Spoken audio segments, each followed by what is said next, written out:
You haven't had enough time? No. Well, if you haven't had enough time to contemplate this, then I'm not going to accept your guilty plea. The bad news for you, Mr. Jackson Davis, is this kind of behavior has been going on since you were a kid. All right, Mr. Jackson Davis, how old are you? 27. And how far did you go through school? 11th grade. Are you a United States citizen? Yes, sir. Are you able to read, write, and understand the English language? Yes, sir. Prior to coming to court, have you taken any drugs or alcohol or any prescription medication in the last 48 hours? No. Have you ever been diagnosed with or treated for any mental illness? No. All right, did you get a copy of this indictment? Yes. All right, it's been represented to me you're going to plead guilty to count 1, felonious assault, a felony of the 2nd degree, and then count 2 would be dismissed at the time of sentencing. Is that your understanding?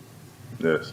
All right, before I accept your guilty plea, I need to determine that you know and understand the constitutional rights you'll be waiving, the consequences of your guilty plea, and the maximum penalty I could give you, and I need to be satisfied that your guilty plea is being made freely, knowingly, and voluntarily. So I'm going to ask you some questions. If you don't understand a question or you want to talk some more to Mr. Mulkey, let me know and I'll give you more time. You understand that? Yes. You have a constitutional right to have a trial, either to me or to a jury of 12 Lake County citizens. Do you understand that right? Yes. Are you waiving that right? Yes. If you go to a jury trial, all 12 members must agree to a guilty verdict before you can be found guilty. Do you understand that right? Yes. Are you waiving that right? Yes. If you go to trial, the prosecutor will call witnesses to testify against you. Do you understand the prosecutor must prove you guilty beyond a reasonable doubt at a trial? Yes. After the witnesses are done testifying for the prosecutor, you have the constitutional right to have your lawyer cross-examine the witnesses. Do you understand that right? Yes. Are you waiving that right? Yes. If you go to trial, you have the right to have witnesses come here and testify for you. Do you understand that right? Yes. Are you waiving that right? Yes. If those witnesses refuse to come to court, I'll issue an order called a subpoena to make them come and testify. Do you understand that right? Yes. Are you waiving that right? Yes. You have the right to testify at trial if you want to. Do you understand that right? Yes. Are you waiving that right? Yes. You have the constitutional right to not testify at trial if you do not want to. Do you understand that right? Yes. Are you waiving that right? Yes. If you decide not to testify at trial, nobody is permitted to comment on that decision. Do you understand that? Yes. If you go to trial and you're found guilty, you have the right to appeal the guilty finding. Do you understand that right? Yes. Are you waiving that right? Yes. If you file an appeal, you have the constitutional right to have a lawyer represent you in the appeal. Do you understand that right? Yes. Are you waiving that right? Yes. If you could not afford to hire a lawyer, one will be provided at no cost to you. Do you understand that? Yes. If you file an appeal, you're entitled to have a transcript of all the hearings in this case. Do you understand that right? Yes. Are you waiving that right? Yes. If you could not afford a copy of those transcripts, they'd be given to you at no cost. Do you understand that? Yes. If you plead guilty today, you will not have the right to appeal the guilty finding. Do you understand that? Yes. Do you have any questions about any of these rights? No. Do you still want to plead guilty to this charge?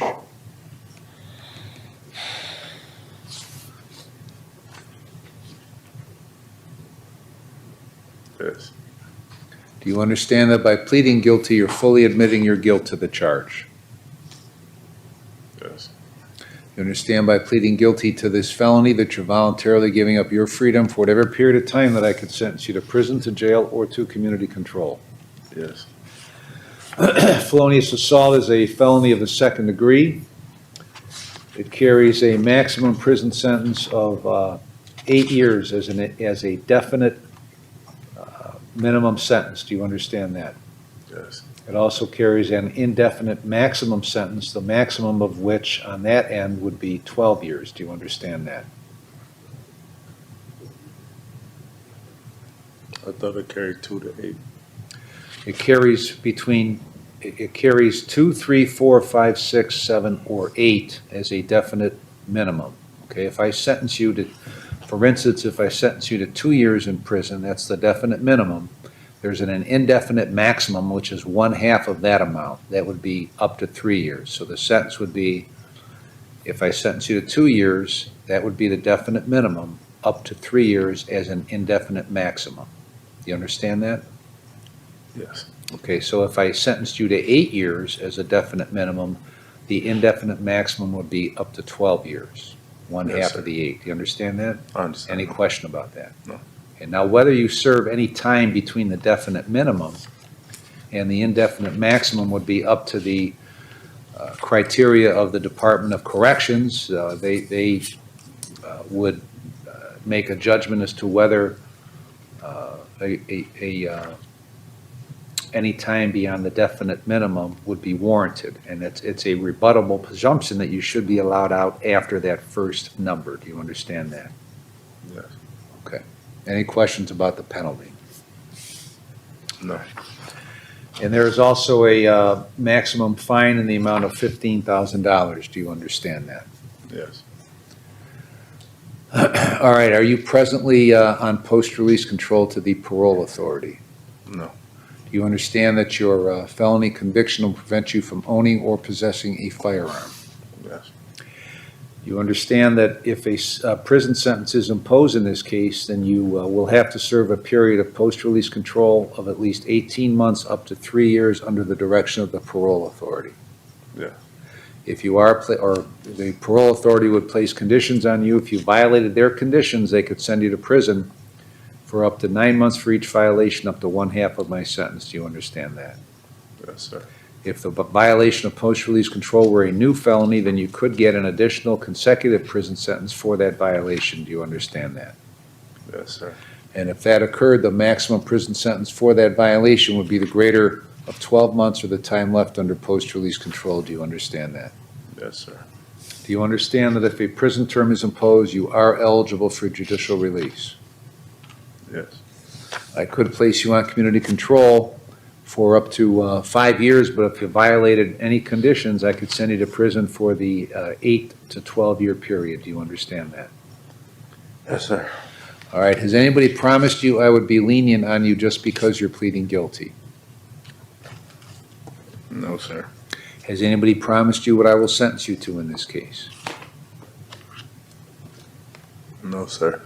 All right, do you understand at the time of sentencing, I do not have to accept the recommendation of either the prosecutor or your lawyer? Yes, sir.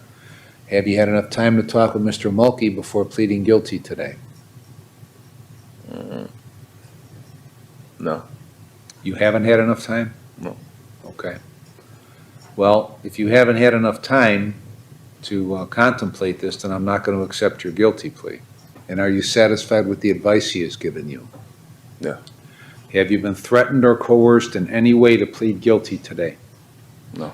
Are you freely, knowingly, and voluntarily entering your guilty plea? Yes, I am, sir. Do you have any questions at this point? No. All right, Ms. Alessi, if this case went to trial, what would the evidence show? If this case proceeded to trial, the state would prove beyond a reasonable doubt that on or about September 7th, 2024, in the city of Mentor County, state of Ohio, the defendant knowingly caused serious physical harm to Scott Marn. Specifically on this day, the defendant and the victim had what started as a verbal altercation in the parking lot at BW3's. The defendant punched Mr. Marn, causing him to fall, punched him in the head, causing him to fall onto the pavement. Mr. Marn was unconscious for a number of minutes. He sustained a laceration to the back of his head, which required 5 staples at the hospital. Thank you. All right, Mr. Mulkey, anything to add to those facts? Nothing to add to those facts, Your All Honor. right, Mr. Jackson Davis, did you hear what Ms. Alessi said that the facts would show if the case went to a trial? Yes. And are those facts true? Yes. All right, what is your plea to count 1, felonious assault, a felony of the 2nd degree? Guilty. Mr. Mulkey?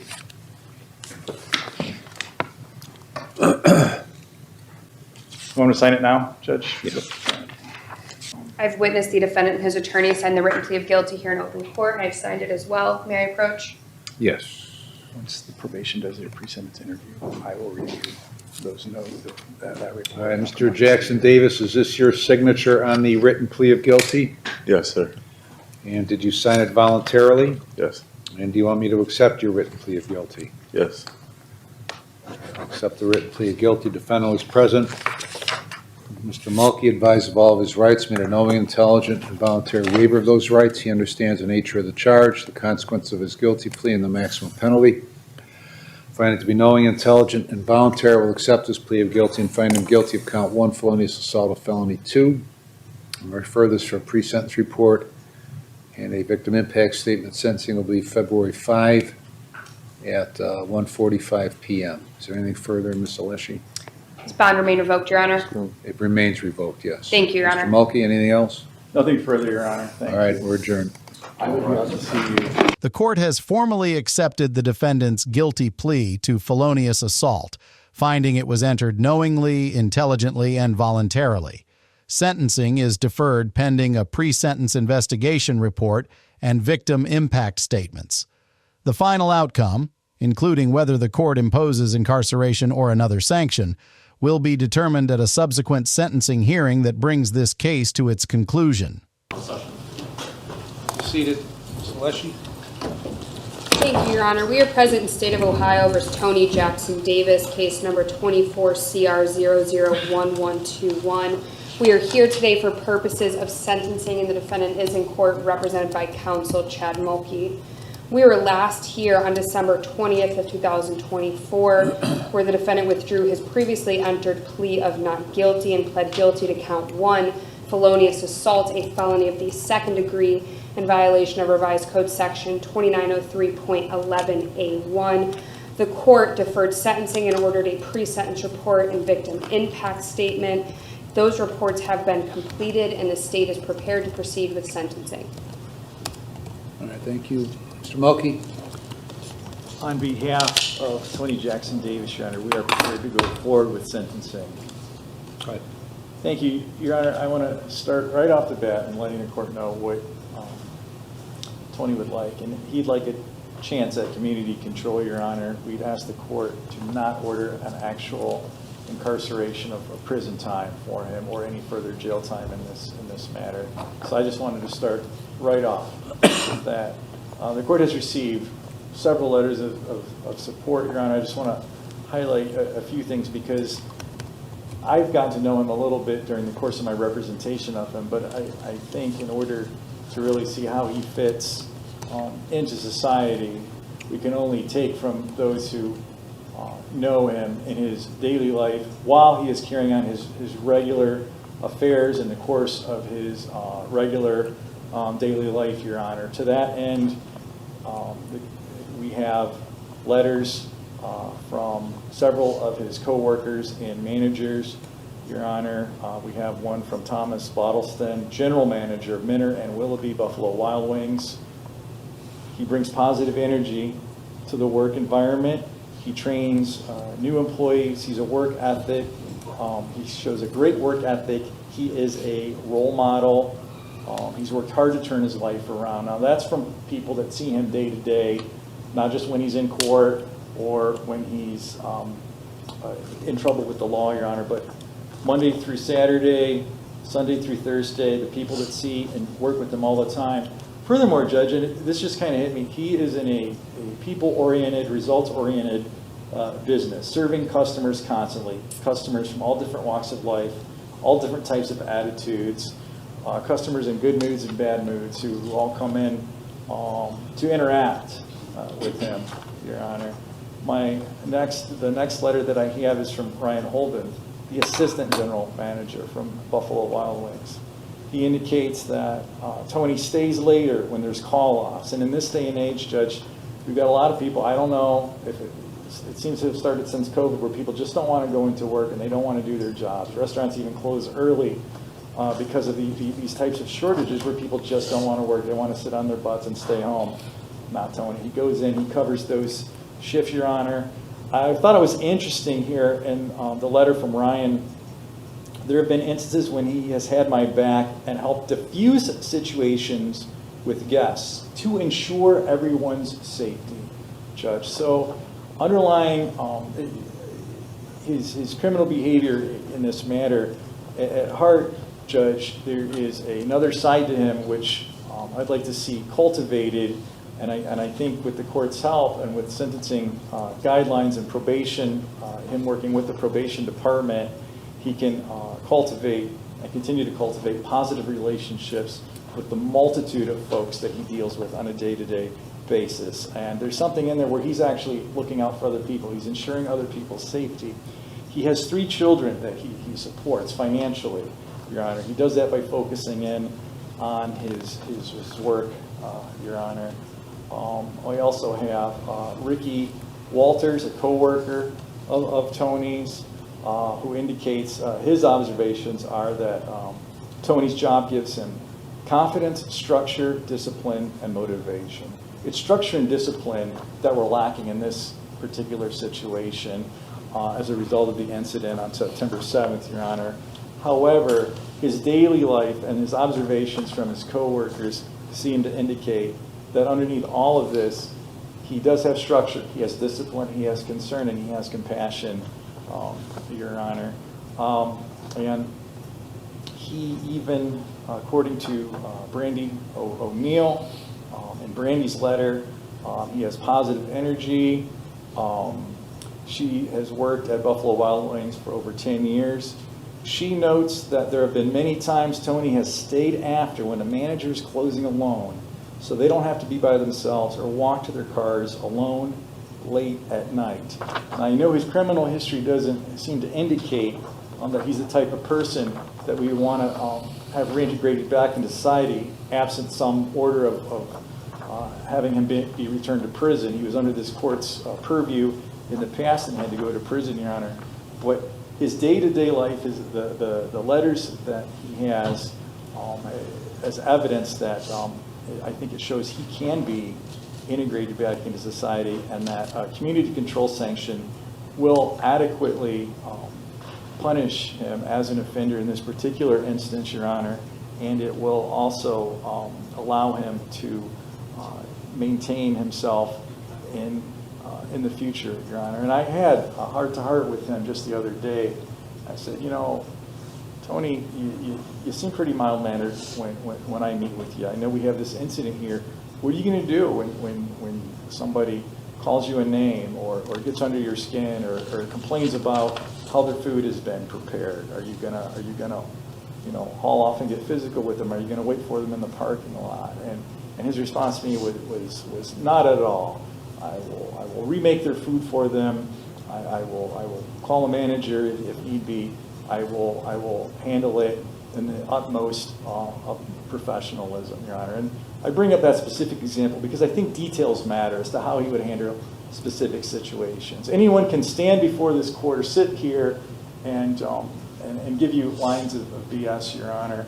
But it's specifics and details, I think, that matter as to how specific situations will be handled in the future. And I think based on his support in the community, he wants to focus on his work. He wants to continue to be a force in the lives of his 3 children. He wants to continue to provide support and learn from these situations, Your Honor. He's 27 years old. He's single. He has a supportive, significant other. He's got a lot to look forward to. He desires to obtain his driver's license, get a GED if the court orders that, Your Honor. And I think with all of those things to keep in mind, given a chance, he would have acted differently on this particular occasion, Your Honor. So certainly he may have some things to say to the court, and the court may have some questions for my client, because this is a very serious decision that will impact the rest of his life, whether he goes to prison today or whether he gets a chance on community control and possibly screws that up, knowing that he's looking at prison in the future, Your Honor. So with all that being said, I don't have anything further at this point. All right, thank you, Mr. Jackson Davis. What do you want to tell me before I impose sentence?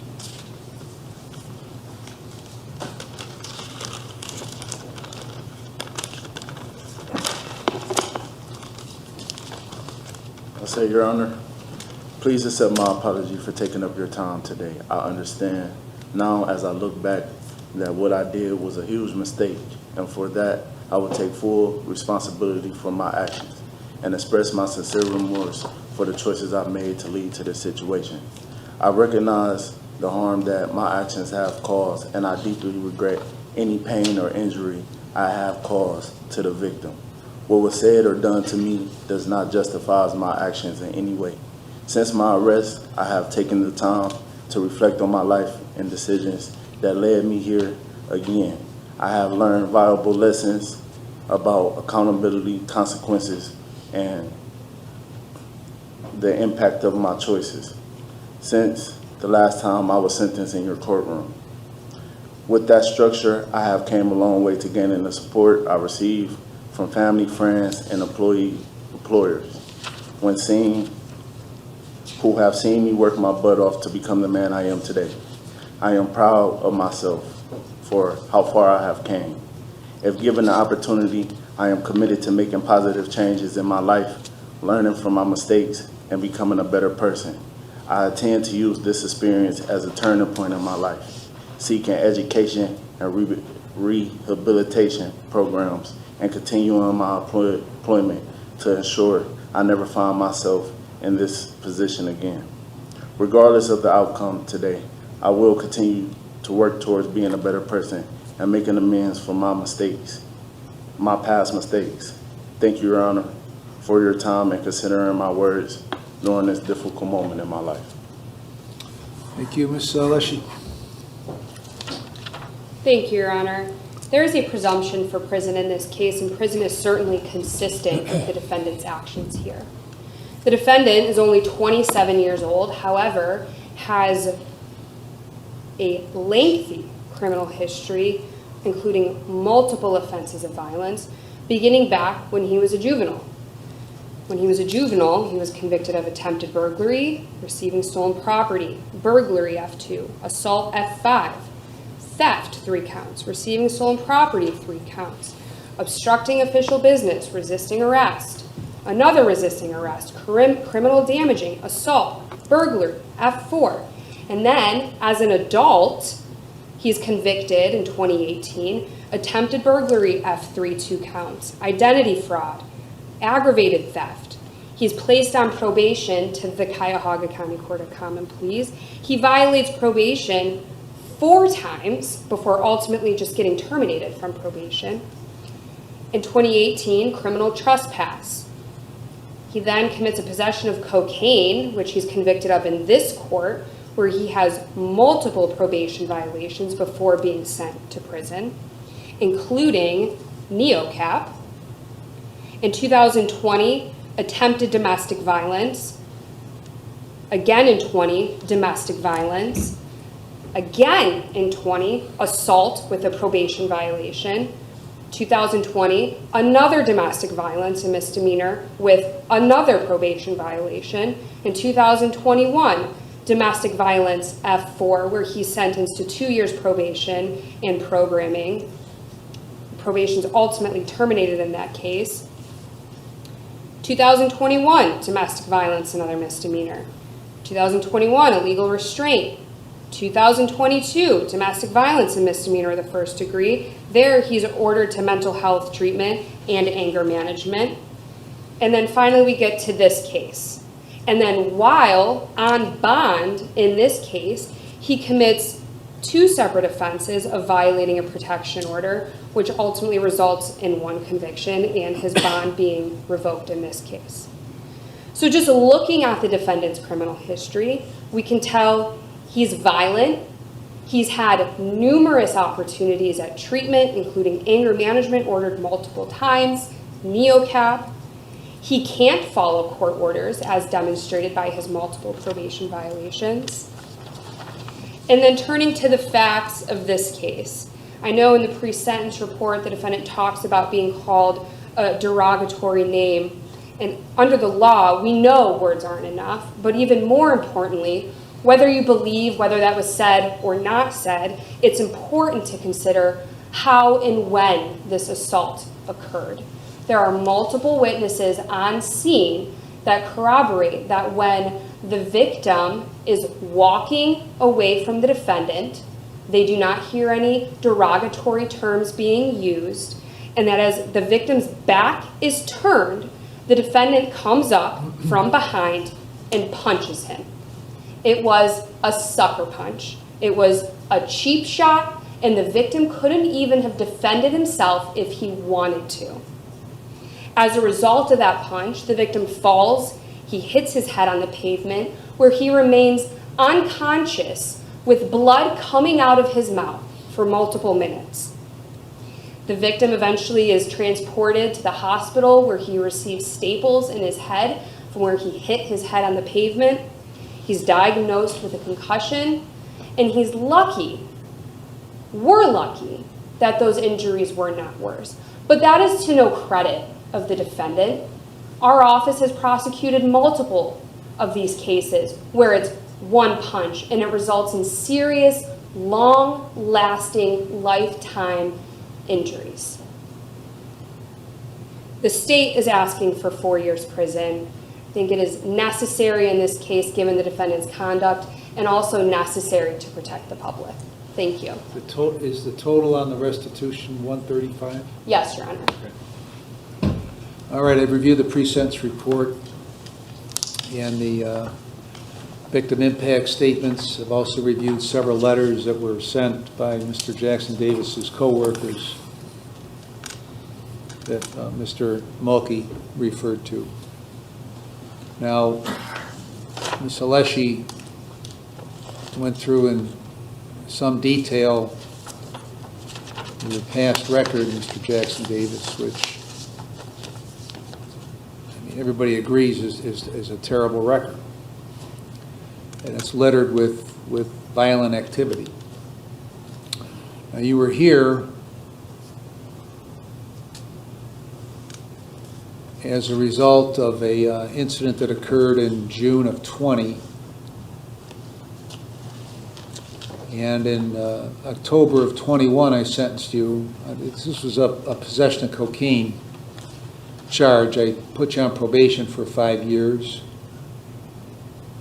put you through the jail treatment program and then the NeoCap program in the hopes that past behavior would change. There were violations, I think 2 violations resulting from drug use and other charges that occurred while you were on probation. So that's when I gave you the balance of that 12-month sentence, which resulted in about 2.5 months because you had eaten up so much time throughout the probation with one form of incarceration or another. So you get out in, I think, March of 23,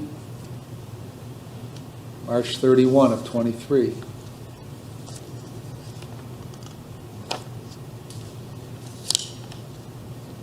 And I'm not sure how long, it looks like you've been working at the restaurant for a while. Over a year, Your Honor. Pardon? Over a year. Okay. And so once you got out and you got that job, by virtue of the communication I got from your coworkers, it seemed like you had turned a corner.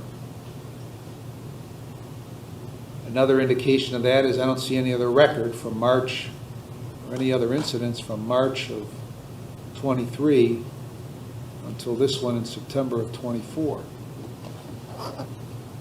Now, then in November, about 2 months after this happens, you get this violation of a protection order. Well, my children's mother. Right. And end up with that charge. Now, this incident in September of 24, I wasn't there.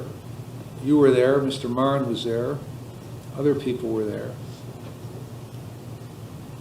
But there's quite a bit of information from the people who were there, both associated with the parties and not associated with the parties. So the problem here is that I don't know how it started. There's different versions about how it started, okay? That's pretty well inconsequential to where we're at right now. Because whatever happened in that parking lot, however it started, you and Mr. Marne end up face to face, arguing, name calling. I can imagine the worst of the worst, okay? At some point, there's a little pushing and shoving that goes on. And if that's where it should have ended. Because then, when it ends, he goes in the restaurant, you get in your car and go home because you're done working, and we're not here. So the problem here is that when he turned and walked away is when you punched him. I know that's what it says, Your Honor, but we both tried to walk away. I'm not going to go by your account. I'm not going to go by his account. I'm going to go by other people's account that had nothing to do with it. Okay. But that punch lands and causes severe injury. Could have been a lot worse.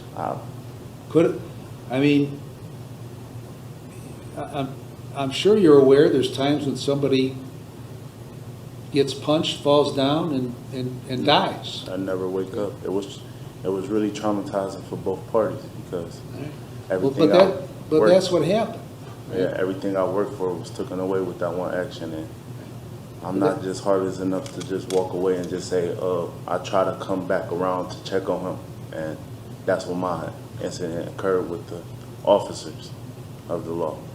It was to check on him because no matter what his skin tone was or what he had done to me or what I'd done to him, his life could have been taken, and I would have had to sit with that regret and that remorse. And the heart that I have, I just wanted to make sure he was okay and that he can go back home to his family. And that seemed to be in doubt for some period of time, okay? Because he was out for upwards of 7 minutes. Yeah. Bleeding from the mouth, bleeding from the back of the head, and completely just out. And I was already ushered away, and I was in custody. And when the officer came to get my side of the story, the first thing I asked is he okay? Because I was honestly concerned. Is he okay, officer? And he told me, yeah, he okay. He just some injuries. And then he took my side of the story.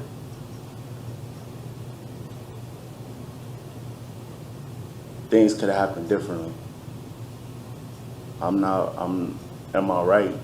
No. Am I wrong? I don't know. You know what I'm saying? Obviously not.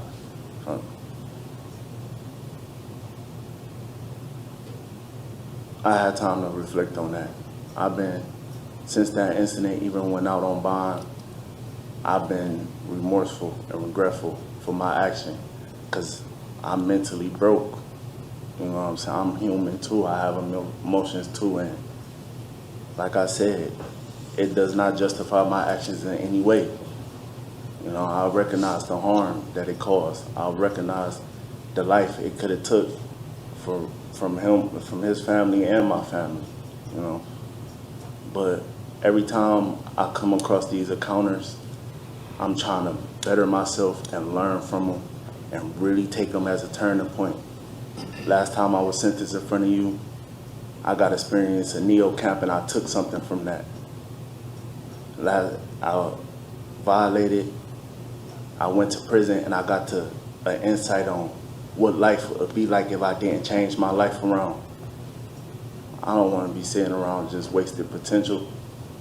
So I got out and I did everything I could. I set the structure, the boundaries for myself, just to see if I could do it, and I did it. And in just that little bit of time of 18-month period, I received so much support. So, like I said, I'm not saying that what happened was right. I know I got to take accountability for my actions, and that's exactly what I'm doing right now in this moment. is taking accountability for my actions. Whatever you see may deem fit for punishment, I gotta take that, and I gotta learn how to move forward from that and carry that. This F2 is the most serious felony that I have on my record, and I gotta carry that and try to overcome that. Now, somebody say something to me, walk away. Somebody spit on me, I know now I could go home and take a shower and wash it off. You know, I just don't ever want to be back in this situation. I'm just ready to get this behind me. All right. Judge- So, yeah, go ahead. I am, apologies to interrupt the court, but something else too. I believe that his job is waiting for him. So despite this incident. That was in one of the letters. Yeah, he is ready to, Right. they are ready to have him back despite the publicity or the incident that he was involved in regardless of the court's pronouncement on him for sentence, Your Honor. He does have, they want him back, Your Honor, which I think also, again, speaks something to the value that he brings. I'm sorry, I don't normally re-interject myself into the sentencing, but I did want to make that point to the court because I think That's it's fine. important. I mean, the bad news for you, Mr. Jackson Davis, is that this kind of behavior has been going on since you were a kid. Okay, now, the good news is it didn't happen in the last, from March until September, okay? 18 months exactly. And a further bit of good news is you're only 27 years old. All right? So it doesn't have to go on, okay?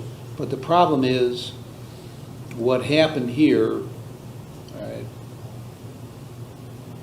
the physical aspect of it should never have occurred. And the fact that it occurred caused severe injury. I mean, that's a fact. And there's no going back on that. That's just how it is. Okay.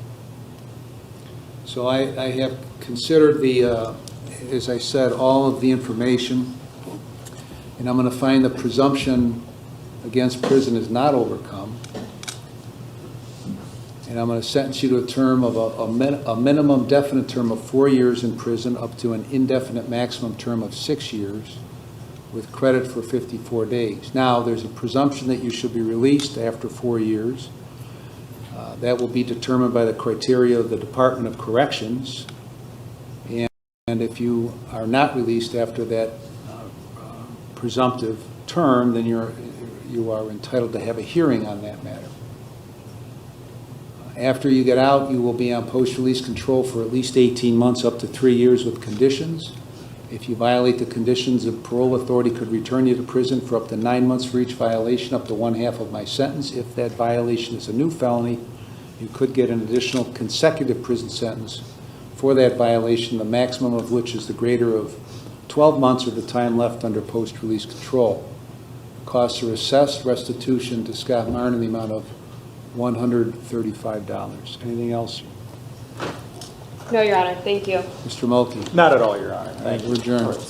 At the first hearing, Tony Jackson Davis entered a guilty plea to felonious assault under Ohio Revised Code, Section 2903.11, subsection A, subsection 1. The court accepted the plea as knowing, intelligent, and voluntary, deferred sentencing, and ordered a pre-sentence investigation and victim impact statements.